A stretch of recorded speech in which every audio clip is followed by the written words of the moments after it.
So check out this 2012 Putzmeister TK40. This machine is gonna be fully reconditioned. We'll start working on the engine. We'll replace the filters. We'll replace the oil. We'll adjust the rack or the valves, run the rack. We'll clean up whatever injectors need to be cleaned up or replaced. Any injection pumps that need to be replaced will be done. The machine will be delivered 100% operational. We'll replace all the wiring harness, the 10,000-pound jack. We already started doing some work on the frame.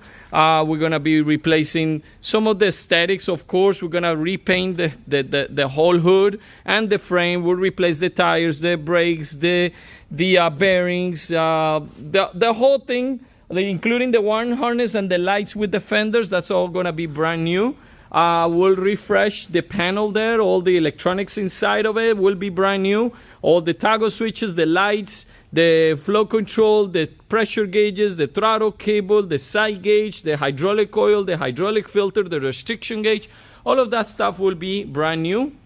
And then we'll focus on the wearable items. We'll check the piston cups, the wear plate, the cutting ring, the outlet bearing, the inlet bearing. The whole thing is all gonna be 100% operational. It's gonna get the other jack leg that is messed up.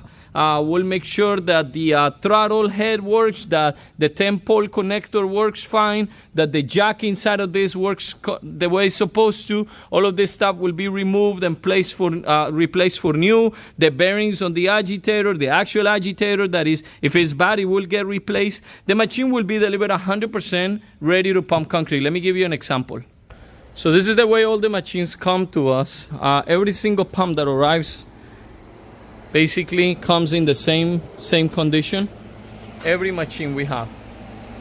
But then when we finish with them, this is the way they look. This is a completed product, and this is going to be going to Texas, I think. This is a finished product already. The machine has been painted. We don't focus too much on paint. We mostly focus on making sure the machine works. All the electronics, the hoses, the gauges are fine. So you see the panel, the control panel, hydraulic oil. Look at the oil on this thing. And the temperature gauge, the pressure gauge on that. The piston cups, the material cylinders, they need to be replaced. Look at the inside. It's got a brand new hopper grade. It has also brand new hopper parts, wearable items, all of that stuff. Let me show you another pump. So here is in our shop. We're in the process of finishing 3 units right now. This is a swing. Here is a Putzmeister TK40. We're almost done with this one. We did some auto greaser on this one. As you see, we're already finishing up with that. Here's the rest of the auto greaser. This is our final product. This will be the same way as the other one will look like. And here's a machine a little further behind, but it's, I would say, one more day before it's completed. And this machine will look just like, or your machine will look just like the one we had on this side over here. So, all right, thank you.